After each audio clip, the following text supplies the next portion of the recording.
The morning fog hung thick around Kensington Palace as Detective Inspector James Morrison adjusted his crisp uniform and checked his watch.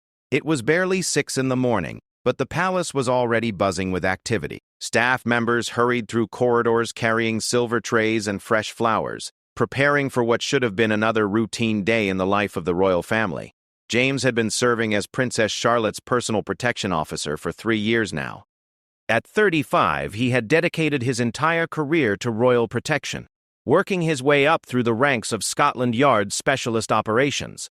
His colleagues often joked that he took his job too seriously, but James never found anything amusing about protecting the most vulnerable members of the royal family.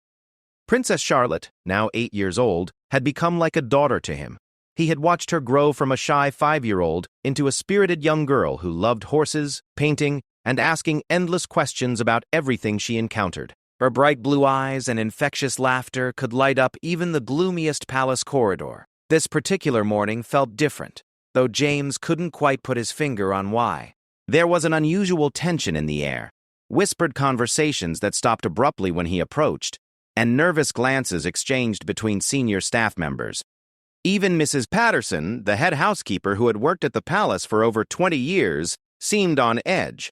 James made his way to the nursery wing, where Charlotte would typically be having her breakfast before beginning her morning lessons with her private tutors. The corridor was unusually quiet, with none of the usual sounds of children's laughter or the gentle voice of Charlotte's nanny, Miss Rebecca, reading morning stories. As he approached Charlotte's room, he noticed 2 men in dark suits standing outside her door. They weren't part of the regular security detail, and James didn't recognize them from any of his briefings. Their stance was rigid, professional, but there was something unsettling about their presence. "Excuse me, gentlemen," James said, his voice carrying the authority that came with years of experience. "I wasn't informed of any changes to the security arrangements for Princess Charlotte this morning." The taller of the 2 men, with graying temples and cold gray eyes, turned to face him. "Detective Inspector Morrison, I presume?" "I'm Commander Harrison from the Metropolitan Police Special Branch. We've been assigned to handle a sensitive situation involving the young princess." James felt his jaw tighten. The special branch didn't typically involve themselves in routine royal protection unless something serious was happening. What kind of sensitive situation? And why wasn't I briefed about this change in protocol? Commander Harrison exchanged a glance with his colleague before responding. "The details are classified at the highest level, Inspector. What I can tell you is that Princess Charlotte needs to remain in her quarters for the next several hours while we handle a potential security threat. No one is to enter or leave this room without our explicit authorization." "Where's Miss Rebecca? And what about Charlotte's scheduled activities today? She has riding lessons at 10, and the Duchess was planning to join her for lunch in the garden." James could feel his protective instincts kicking into high gear. Something about this situation felt wrong, but he couldn't yet identify what it was. The nanny has been temporarily reassigned to other duties. As for the princess's activities, they've all been canceled for today. These orders come directly from the highest levels of government, Inspector. I trust you understand the implications of that statement. James did understand, but understanding didn't make him feel any better about the situation. In all his years of royal protection, he had never encountered a scenario where a child was essentially placed under house arrest without clear justification. The protocols for handling security threats involving royal family members were well established, and this deviation from standard procedure raised multiple red flags. "I'd like to speak with Princess Charlotte, just to ensure she's comfortable and understands what's happening," James said, taking a step toward the door. The second man, shorter but more muscular than his colleague, moved to block James's path. "I'm afraid that won't be possible, Inspector. Our orders are quite specific. No contact with the princess until further notice." James could feel his temper rising, but years of training had taught him to maintain his composure in difficult situations. "And what exactly am I supposed to tell Her Royal Highness the Duchess when she asks about her daughter? Because I can guarantee you that she will ask and she'll expect a thorough explanation." Commander Harrison's expression remained impassive. "The Duchess has been informed of the situation and is cooperating fully with our investigation.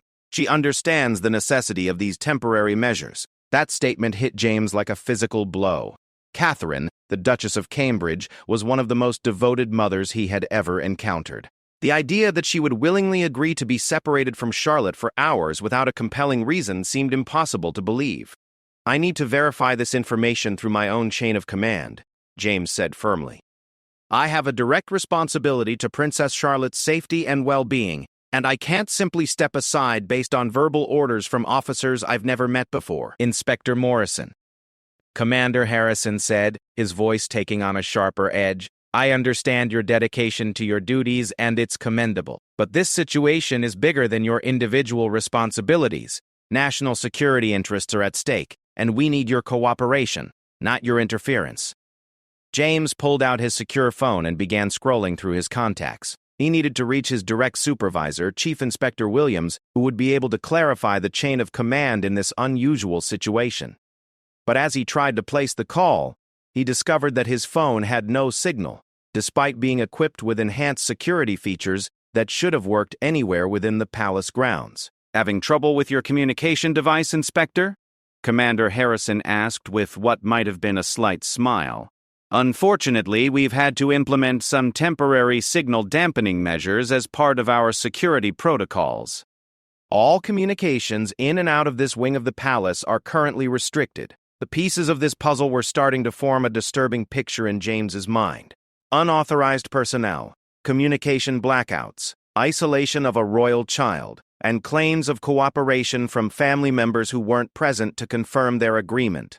None of this followed any security protocol he had ever been trained on. He thought about Charlotte, probably confused and frightened, wondering why her normal routine had been disrupted, and why she couldn't see her mother or her beloved nanny. The 8-year-old had been through enough changes and disruptions in her young life, and James had sworn to himself that he would always be a source of stability and protection for her. "Gentlemen," James said, straightening to his full height and letting his voice carry the full weight of his authority, "I'm going to need to see official documentation of these orders, including the signatures of my direct superiors and detailed information about the nature of this alleged security threat. Until I receive that documentation, I consider Princess Charlotte to be under my protection, as per my standing orders from Her Majesty's household." The tension in the corridor was now palpable. The two special branch officers exchanged another meaningful look, and James could see them making some kind of silent calculation about how to proceed. "Inspector Morrison," Commander Harrison said slowly, "I'm going to give you one more opportunity to step aside and allow us to handle this situation according to our protocols. Interfering with a national security operation is a serious offense that could end your career and result in significant legal consequences." James had reached a crossroads that would define not only his career, but his fundamental principles as a protector of the innocent. He thought about Charlotte's trust in him, about the promises he had made to always keep her safe, and about the nagging voice in his head that insisted something was very wrong with this entire situation. "I appreciate the warning, Commander," James replied, his voice steady despite the adrenaline coursing through his veins. "But my primary obligation is to Princess Charlotte's safety and well-being. Until I receive proper documentation and can verify these orders through official channels, I'm not stepping aside." Ex-court disposal. The die was cast. James Morrison, a career police officer who had never challenged authority in 15 years of service, was about to defy direct orders from what appeared to be a legitimate law enforcement operation. But sometimes, he reflected, doing the right thing meant risking everything you had worked for. As the three men faced each other in the palace corridor, none of them could have predicted how this confrontation would escalate over the next several hours, or how it would ultimately expose a web of deception that reached into the highest levels of government and threatened the very foundations of the monarchy itself. The standoff in the corridor stretched on for what felt like hours but was probably only minutes. James could hear the distant sounds of palace life continuing around them. Staff members going about their duties, completely unaware of the dramatic confrontation taking place just meters away from where Princess Charlotte was being held against her will. Commander Harrison finally broke the silence, reaching for his radio with deliberate slowness. "Control, this is Harrison. We have a situation in the North Wing, requesting immediate backup and authorization for enhanced containment protocols." The crackling response was barely audible, but James caught enough to understand that more officers were being dispatched to their location. Whatever was happening here was clearly part of a larger operation, and he was increasingly convinced that it wasn't legitimate. "Inspector Morrison," the shorter officer spoke for the first time, his voice carrying a slight accent that James couldn't quite place. "You're making this much more difficult than it needs to be. We're all on the same side here, trying to protect the royal family from a very real threat." "Then explain the threat," James replied, his detective instincts fully engaged now. "In 15 years of royal protection, I've dealt with terrorist plots, assassination attempts, stalkers, and international incidents. I know how real threats are handled, and this isn't how we do it." The sound of footsteps echoing through the corridor announced the arrival of the requested backup. 4 more officers in identical dark suits appeared, their faces grim and their movements coordinated with military precision. James recognized the formation immediately. It was a containment pattern designed to prevent escape or resistance. "Inspector Morrison," Commander Harrison said, his voice now carrying an unmistakable threat, "you're outnumbered and outranked. Stand down immediately, or we'll be forced to take more direct action." James felt his heart racing, but his years of training kept his voice steady. "Before you do anything you might regret, gentlemen, I think you should know that every corridor in this palace is under continuous surveillance. Whatever happens here is being recorded and monitored by palace security. Are you really prepared to assault a police officer on camera?" It was a bluff, and James hoped they couldn't tell. While the palace did have extensive security systems, he wasn't certain which cameras were active in this particular area, or whether the mysterious signal jamming was affecting the surveillance systems as well. Commander Harrison's confident expression flickered for just a moment, and James knew his bluff had found its mark. Whatever these men were up to, they clearly preferred to operate without leaving a detailed record of their activities. "There are ways to handle surveillance footage," Commander Harrison said after a pause, but his voice lacked its earlier certainty. "But you're right that this situation is becoming unnecessarily complicated. Perhaps we can reach some kind of accommodation." Before James could respond, a new voice cut through the tension like a knife. "What exactly is going on here?" Everyone turned to see Miss Rebecca, Charlotte's nanny, striding down the corridor with the expression of barely controlled fury. The petite woman in her 50s had been with the royal family for over a decade, and her protective instincts toward Charlotte rivaled even James's own. "Miss Rebecca," James said, relief evident in his voice, "these gentlemen claim to be from Special Branch, and they say Princess Charlotte needs to remain isolated for several hours due to a security threat." "As rubbish," Miss Rebecca snapped, her usually proper demeanor completely abandoned.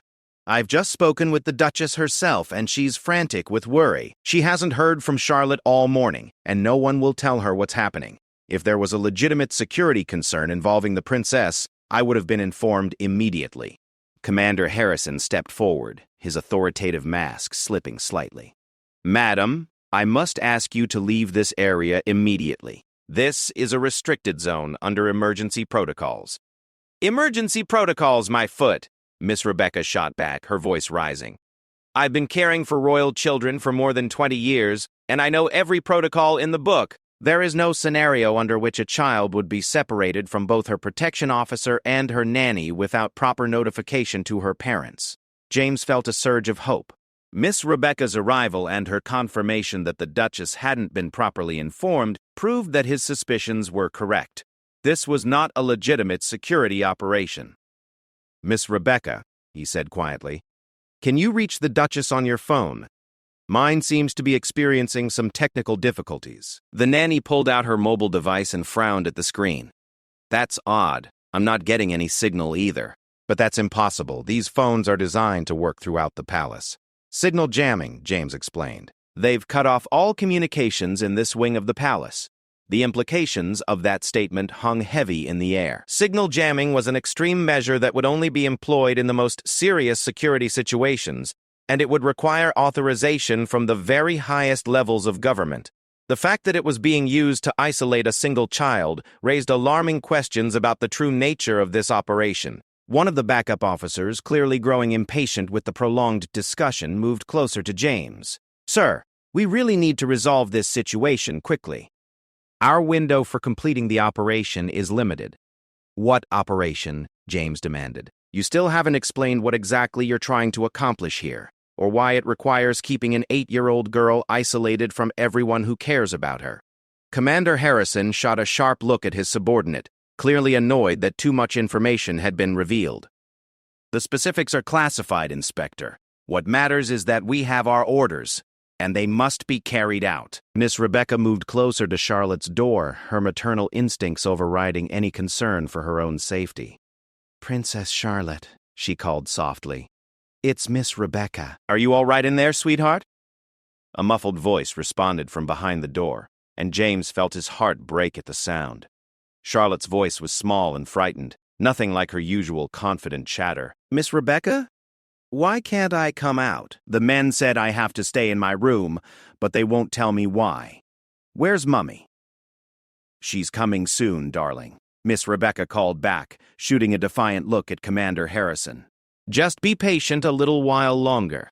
"That's enough," Commander Harrison snapped. "Both of you need to leave this area immediately, or we'll be forced to detain you for interfering with official police business." Whatever was happening here, it had gone far beyond any reasonable security measure. The combination of unauthorized personnel, communication blackouts, false claims about parental consent, and the obvious distress of the child convinced him that he was witnessing something far more sinister than a simple security operation. "Gentlemen," he said, his voice taking on the authority that came with 15 years of law enforcement experience, "I'm placing you under citizen's arrest on suspicion of kidnapping, false imprisonment, and impersonating police officers. You will release Princess Charlotte immediately and surrender your weapons and identification." The corridor erupted in chaos. The 6 supposed special branch officers moved with practiced coordination, clearly having anticipated that the situation might escalate to this point. But James had not spent 15 years in law enforcement without learning how to handle himself in dangerous situations. As the first officer reached for his arm, James twisted away and delivered a sharp elbow to the man's solar plexus, sending him staggering backward. Miss Rebecca, showing remarkable presence of mind for someone not trained in combat, began shouting at the top of her lungs, hoping to attract the attention of palace security or any other staff members within earshot. "Help! We need help in the North Wing. They're trying to take Princess Charlotte." The sound of her voice echoing through the palace corridors seemed to galvanize the attackers. They could no longer maintain any pretense of being legitimate law enforcement officers conducting an authorized operation. Their cover was blown, and they needed to complete whatever they had come here to do before reinforcements arrived. Commander Harrison pulled out what appeared to be a tranquilizer gun, the kind used by animal control officers or in psychiatric facilities. "Enough of this. Subdue them both, quickly. We're running out of time." James realized with growing horror that these men had come prepared to handle resistance, and they clearly had no intention of leaving empty-handed. Whatever their ultimate goal, they were willing to use significant force to achieve it. He threw himself toward Miss Rebecca, trying to shield her from the tranquilizer dart, but there were too many attackers and not enough space to maneuver effectively. The corridor, designed for quiet dignity rather than combat, offered no cover and no escape routes. As he grappled with 2 of the officers, James heard the distinctive sound of Charlotte's door being forced open. The sophisticated electronic lock, designed to keep intruders out, was apparently no match for whatever tools these professionals had brought with them. "Miss Rebecca! Inspector Morrison!" Charlotte's voice rose to a frightened wail as strange men entered her private sanctuary. "Help me!" The sound of the child's terror gave James a surge of desperate strength. He broke free from his attackers and lunged toward Charlotte's room, determined to reach her before they could complete whatever abduction they had planned. But even as he fought with everything he had, a part of his mind was already calculating the odds and recognizing that he and Miss Rebecca were outnumbered and outgunned. Their only hope was that Miss Rebecca's shouting had been heard by palace security, and that help was already on its way. The next few minutes would determine whether Princess Charlotte would become the victim of what appeared to be a highly sophisticated kidnapping plot, or whether the desperate actions of her loyal protectors would be enough to save her from whatever fate these mysterious men had planned. The sound of Charlotte's terrified screams echoing through the corridor sent ice through James's veins. He had failed in his most fundamental duty, to keep her safe, and now she was in the hands of people whose intentions remained completely unknown. As he struggled against the 2 officers holding him back, James could hear furniture being moved around in Charlotte's room, along with the sound of her voice pleading with her captors. "Please don't hurt me," she was saying, her voice breaking with sobs. "I want my mummy." I want to go home. Home? One of the officers laughed coldly. Little princess, you're going on a much longer journey than that. Miss Rebecca had managed to break free from her captors and was now pressing herself against Charlotte's doorframe, trying to push past the men blocking her way. "Let her go!" she screamed. "She's just a child. Take me instead." Commander Harrison, who had been coordinating the operation with military precision, suddenly pressed his hand to his earpiece and frowned. "Control, say again? How many units?" He paused, listening intently, then cursed under his breath. "All right, we need to accelerate the timeline. Package the asset for immediate transport." James felt his blood run cold at the clinical language. In his years of law enforcement, he had heard criminals refer to kidnapping victims as assets or packages, but never legitimate police officers. These men were definitely not who they claimed to be. "Where are you taking her?" James demanded, still struggling against the officers restraining him. "What do you want with an 8-year-old girl?" "Nothing personal, Inspector," Commander Harrison replied, checking his watch with obvious impatience. "She's simply a very valuable commodity in the right hands. There are people who would pay extraordinary amounts for access to someone in her position." The implications hit James like a physical blow. This wasn't a political kidnapping or a terrorist operation with ideological goals. This was human trafficking, the sale of a royal child to the highest bidder, probably somewhere far from Britain where she could be held indefinitely for ransom or worse purposes. The sound of heavy footsteps in the corridor announced the arrival of what James hoped was palace security, but his heart sank when he saw 4 more men in dark suits jogging toward their position. These weren't rescuers, they were additional kidnappers, and their professional coordination suggested this operation had been planned in extraordinary detail. "Harrison," one of the new arrivals called out, slightly out of breath, "we've got problems. Palace security is mobilizing faster than expected, and there are police units converging on the main gates. Someone managed to get a message out."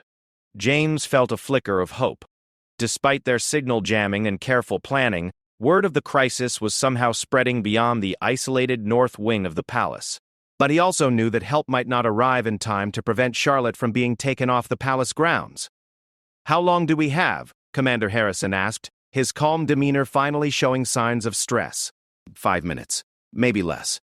The helicopter is in position, but we need to move now if we're going to make the extraction window. Area Cs could change differently. James realized they had planned an aerial escape, probably from the palace gardens or one of the larger courtyards where a helicopter could land safely. Once Charlotte was airborne, the chances of tracking her or mounting a successful rescue would drop dramatically. "Miss Rebecca," he called out, trying to keep his voice steady despite the chaos surrounding them. "Listen carefully. When I give the signal, I want you to run toward the main corridor and find help. Don't worry about me or Charlotte, just get to security and tell them what's happening." The elderly nanny looked at him with tears streaming down her face. "I can't leave her, Inspector. I promised her mother I would always protect her."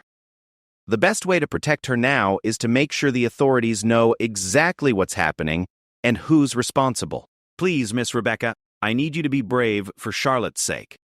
Before she could respond, the sound of Charlotte's voice rose from inside her room, no longer crying, but speaking with the kind of forced calmness that children sometimes adopt when they're terrified beyond tears. "My father is going to be very angry with you," she was saying, her voice trembling but determined. "And my grandmother, the queen, has soldiers who will come looking for me." "You should let me go now before you get in trouble." Despite everything, James felt a surge of pride at the little girl's courage. Even in the face of unimaginable terror, she was trying to assert some control over her situation, drawing on the authority of her family name in an attempt to intimidate her captors. One of the kidnappers laughed harshly. "Your daddy and granny won't even know where to start looking, little princess. Where you're going, the queen's soldiers can't reach you. Package is secured and ready for transport." Another voice called from Charlotte's room. James could hear the sound of something heavy being moved. Probably Charlotte herself, wrapped in blankets or restraints to prevent her from struggling during the extraction. "Inspector Morrison," Commander Harrison said, his voice taking on an almost conversational tone as his men prepared to leave. "I want you to know that your resistance here today has been noted. There will be consequences for your interference, both for you personally and for others you care about. The threat was clear and chilling. These people had demonstrated the ability to penetrate palace security, coordinate a complex kidnapping operation, and plan an aerial escape route. If they could reach Princess Charlotte, they could certainly reach anyone else they chose to target. "You won't get away with this," James said, putting every ounce of conviction he could muster into his voice. "Every law enforcement agency in the country will be looking for you within the hour." "Perhaps," Harrison replied with a shrug, "but by then we'll be in international waters, and your little princess will be beginning her new life in a place where British law has no jurisdiction."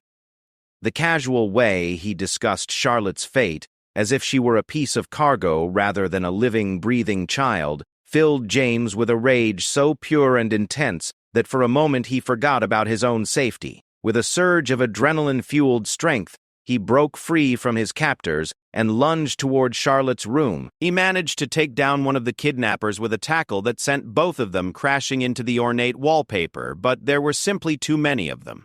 As hands grabbed him from all directions, James caught a glimpse of Charlotte being carried out of her room. She was wrapped in a dark blanket, her face pale but her eyes wide and alert. When she saw him, she reached out one small hand in his direction. "Inspector Morrison," she called out, her voice barely audible above the chaos.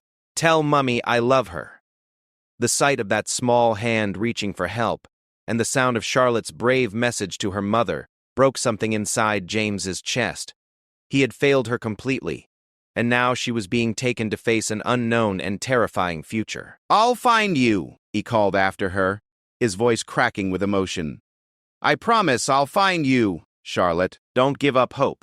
As the kidnappers moved efficiently toward their escape route, carrying their precious cargo with practiced ease, James found himself restrained on the palace floor, with Miss Rebecca sobbing beside him. The sound of sirens was growing louder now, but it might already be too late. The helicopter Harrison had mentioned would be warming up somewhere nearby, ready to whisk Charlotte away from everything and everyone she had ever known. In the distance, James could hear the sound of shouting voices and running footsteps as palace security finally realized that something was seriously wrong in the North Wing. But the kidnappers had planned their operation with military precision, calculating their timing down to the minute, and they appeared to be staying ahead of any organized response. As consciousness began to fade, whether from the stress of the situation or from something his captors had given him, James's last coherent thought was a promise to himself and to Charlotte. No matter how long it took, no matter where they had taken her, he would find her and bring her home. The little girl who had trusted him to keep her safe deserved nothing less than his complete dedication to her rescue, even if it meant risking everything he had ever worked for in his career and his life. James regained consciousness to the sound of urgent voices and the distinctive crackle of police radios. His head throbbed, and his vision was blurry, but he could make out several figures in Metropolitan Police uniforms standing over him. Someone was shining a bright light in his eyes, checking his pupils for signs of concussion. "Inspector Morrison, can you hear me?" The voice belonged to Chief Inspector Williams, his direct supervisor, whose usually calm demeanor was replaced by barely controlled panic. "We need to know exactly what happened here." As the fog in his brain began to clear, the full horror of the situation came flooding back. Charlotte was gone, taken by people who had planned her kidnapping with sophisticated precision, and he had failed utterly in his duty to protect her. "How long was I unconscious?" James asked, struggling to sit up despite the paramedics' attempts to keep him still. "About 40 minutes, Williams replied grimly. "The palace security team found you and Miss Rebecca unconscious in the corridor. She's in the medical wing being treated for shock, but she's conscious and demanding to speak with you. 40 minutes. James felt his heart sink as he realized how much of a head start the kidnappers had gained. In 40 minutes, they could have reached any number of airports, private airfields or coastal departure points. Charlotte could already be out of British airspace, heading toward a destination that might take weeks or months to identify. "Did anyone see the helicopter?" James asked, pushing himself to his feet despite the protests of the medical personnel. "They mentioned an extraction by air. We found evidence of a helicopter landing in the Eastern Gardens," Williams confirmed. "Ground crew saw it departing toward the south, but it was flying without identification markings and disappeared from radar about 20 minutes ago." James closed his eyes, trying to suppress the wave of despair that threatened to overwhelm him. 20 minutes was more than enough time for the helicopter to reach the English Channel, where it could rendezvous with a boat or transfer Charlotte to another aircraft for the next leg of her journey. "What about the Duchess?" he asked. "Does she know what's happened?" Williams's expression grew even more grim. "She's en route from her charity engagement in Dover. She should arrive within the hour, and she's going to want answers that we don't have yet." The thought of having to face Catherine and explain how her daughter had been taken while under his protection made James feel physically ill. The Duchess had trusted him with her most precious possession, and he had let her down in the most catastrophic way possible. "Sir," a younger police officer approached with a tablet in his hands. "We've got the preliminary analysis of the surveillance footage. You need to see this." James and Williams gathered around the tablet as the officer played back security camera footage from various points around the palace. The kidnappers had indeed been professionals, moving with coordinated precision and obviously familiar with the palace layout. But more disturbing was the realization that they had insider knowledge of security protocols and shift changes. "Look at this timestamp." The officer pointed to a section of footage showing the fake special branch officers arriving at the palace. They entered through the staff entrance at exactly 7:32 a.m., right in the middle of the shift change when security attention would have been at its lowest. And here, he advanced the footage. They knew exactly which corridors to take to avoid the main security checkpoints. Someone gave them detailed information about palace security arrangements. The implications were chilling. This wasn't just a sophisticated kidnapping operation, it was an inside job. Someone with access to highly classified security information had betrayed Princess Charlotte to her kidnappers. James studied the faces of the men in the footage, memorizing every detail he could make out, despite their attempts to avoid direct camera angles. Commander Harrison appeared to be in his late 50s, with the bearing of a military officer. His associates were younger but moved with similar discipline and coordination.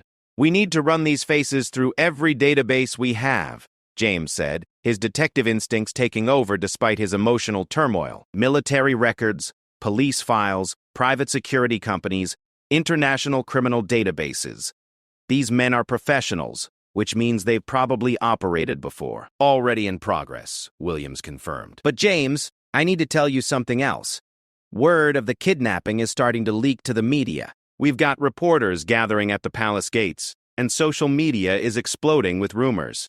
James felt another wave of despair. Media attention would make the rescue operation infinitely more complicated, potentially driving the kidnappers to ground or forcing them to accelerate whatever timeline they had planned for Charlotte's ultimate fate. "How much does the press know?" he asked. "So far, just that there's been a security incident at the palace involving Princess Charlotte. But you know how these things go. Within hours, they'll have sources feeding them details, and the entire story will be public knowledge." The sound of a helicopter approaching the palace grounds drew everyone's attention. Through the windows, James could see the distinctive blue and red livery of a royal helicopter settling onto the landing pad in the Eastern Gardens, the same area where Charlotte's kidnappers had made their escape. "That'll be the Duchess," Williams said quietly. "James, I know you want to be involved in briefing her, but maybe it would be better if—" "No," James interrupted firmly. "She deserves to hear what happened from me personally. I failed in my duty to protect Charlotte, and I owe her an explanation and an apology." As they made their way through the palace corridors toward the landing area, James tried to prepare himself for what would undoubtedly be one of the most difficult conversations of his life. How do you tell a mother that her child has been stolen by people who view her as nothing more than a valuable commodity? The Duchess emerged from the helicopter, before the rotors had even stopped spinning. Her face pale but determined. She was still wearing the elegant blue dress she had worn to her charity engagement, but her usually perfect composure was cracking under the strain of maternal panic. "Where is she?" were her first words as she approached the group of officials waiting to greet her. "Where's my daughter?" "Your Royal Highness," Williams began. "We believe Princess Charlotte has been taken by a highly organized criminal group. We have every available resource dedicated to finding her and bringing her home safely." Catherine's eyes found James, and he could see the questions and accusations there, but also a desperate hope that he might have answers that could lead them to Charlotte. "Inspector Morrison," she said, her voice barely controlled, "please tell me exactly what happened. Don't spare any details, and don't try to protect my feelings. I need to understand everything if I'm going to help find my daughter." James took a deep breath and began recounting the morning's events, from his first encounter with the fake special branch officers through the violent confrontation and Charlotte's ultimate abduction. He watched Catherine's face grow paler with each detail, but she listened without interruption, her hands clenched so tightly that her knuckles were white. When he finished, she stood silently for a long moment, processing the information and its implications. Finally, she looked directly into his eyes and asked the question he had been dreading. "Inspector Morrison, in your professional opinion, what are the chances that we'll get Charlotte back alive?" James knew that Catherine deserved honesty, but he also knew that the statistics for recovering kidnapped children after the first 24 hours were not encouraging, especially when the kidnappers had demonstrated this level of sophistication and planning. "Your Royal Highness," he said carefully, "these people are professionals, but they're also criminals. That means they'll make mistakes, and when they do, we'll be ready. Every law enforcement agency in the world is going to be looking for Charlotte, and we will find her." It wasn't really an answer to her question, and they both knew it, but it was all the hope James could offer in the face of a situation that seemed increasingly desperate with each passing hour.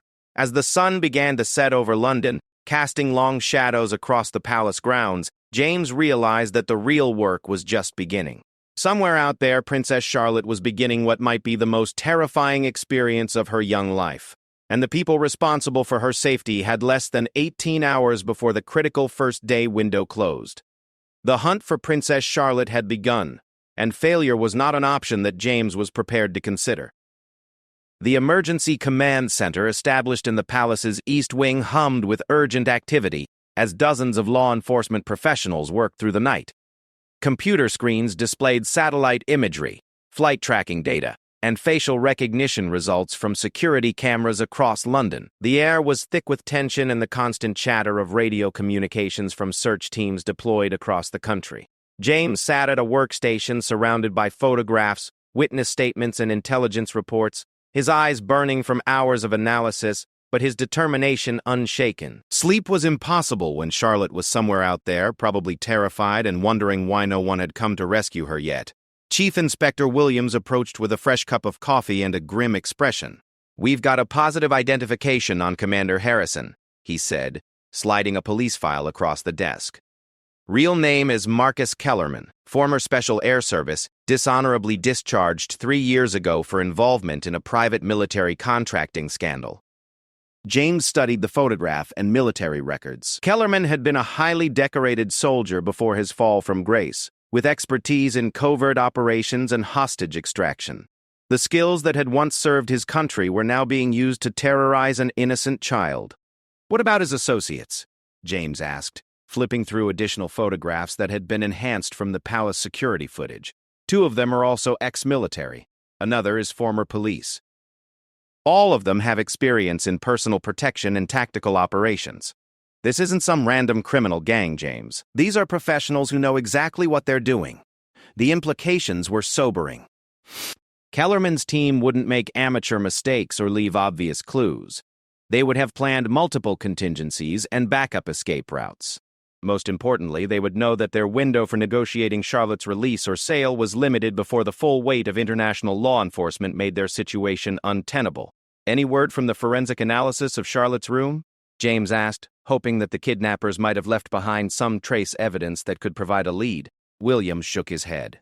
They were too careful. No fingerprints, no DNA, no fibers that don't belong to palace staff. They even cleaned the electronic lock mechanism, so we can't determine what tools they used to bypass the security system.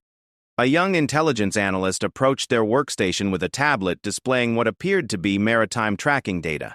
"Sir, we may have found something." About 2 hours after the helicopter disappeared from radar, a private yacht departed from Portsmouth Harbor without filing a proper departure manifest. James felt his pulse quicken. Portsmouth was exactly the right distance from London for a helicopter to reach within the time frame of Charlotte's disappearance. "Do we have identification on the vessel?" "It's registered to a shell company based in the Cayman Islands, but the vessel tracking shows it heading southwest toward the Bay of Biscay. If they maintain their current course and speed, they'll be in international waters within the next 6 hours." A race against time had just become even more urgent. Once Charlotte was in international waters, her kidnappers could transfer her to any number of other vessels or aircraft. making tracking exponentially more difficult. They needed to intercept that yacht before it reached the safety of the open ocean. "Alert the Royal Navy," Williams ordered. "We need every available vessel in the channel redirected to track and intercept that yacht." As the analyst hurried away to coordinate the maritime response, James noticed Catherine approaching their workstation. The Duchess had refused to leave the command center, insisting that she needed to be immediately available if any decisions regarding Charlotte's rescue required parental consent. "Inspector Morrison," she said quietly, "I've been thinking about what Charlotte might do in this situation. She's a very intelligent child, and she's been taught about stranger danger and emergency procedures. James looked up from his files, grateful for any insight that might help predict Charlotte's behavior or give them an advantage in the rescue operation. What do you think she might try? She carries a small tracking device in her shoe. Something we had made after a security assessment last year. It's designed to look like a decorative element, and she's been trained never to reveal its existence unless her life is in immediate danger. Is the device active? Can we track its signal? It has a limited range and battery life, but yes, it should be transmitting a location beacon every 10 minutes. The problem is that it uses an encrypted frequency that requires specialized equipment to detect." Williams was already reaching for his radio. "Control, this is Williams. We need a technical team with radio direction finding equipment deployed immediately. The package may be carrying a tracking device on frequency." He looked questioningly at Catherine. 127.3 megahertz, encryption key Charlie 779. She provided, her voice steady despite the emotional strain she was obviously experiencing. Within minutes, specialized radio tracking equipment was being loaded onto military helicopters and naval vessels. If Charlotte's tracking device was still functioning, and if she was still wearing her shoes, they might be able to narrow down her location significantly. But as James watched the frantic preparations, he couldn't shake the feeling that they were still missing something important. Kellerman and his team were too professional to overlook security measures like tracking devices. They would have searched Charlotte thoroughly and confiscated anything that might compromise their operation. Unless Charlotte had been clever enough to hide the device's existence, or unless the kidnappers had made the one mistake that would lead to their downfall. "Your Royal Highness," James said carefully, "how well does Charlotte understand the tracking device? Would she know to keep it hidden even under pressure?" Catherine's expression grew thoughtful.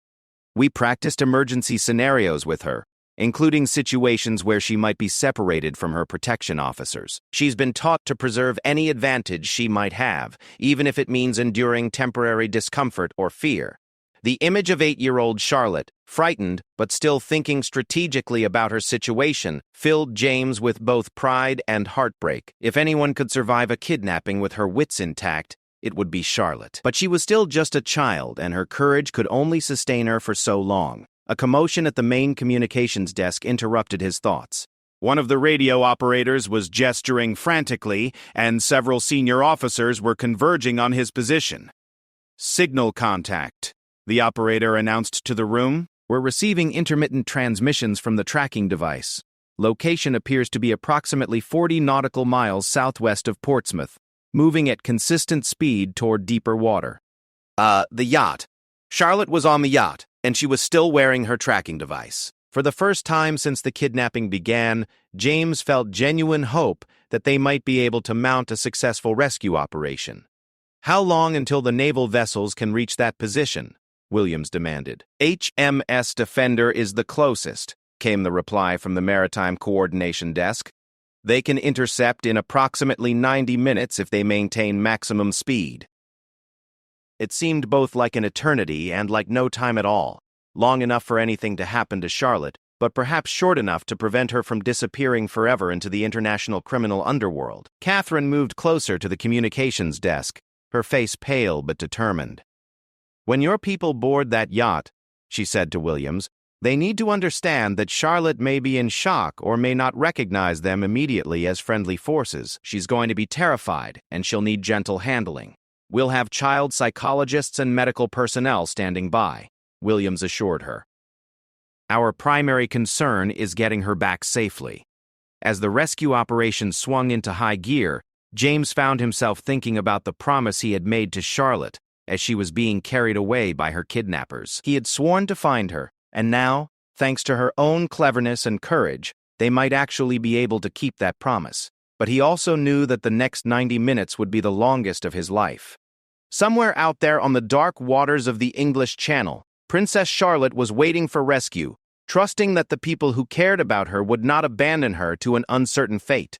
The hunt for Princess Charlotte was entering its final phase, and everything would depend on whether her small act of defiance in keeping the tracking device hidden would be enough to bring her home safely. As James watched the real-time tracking data update on the command center screens, he whispered a silent prayer that the 8-year-old girl who had shown such remarkable courage would hold on just a little longer.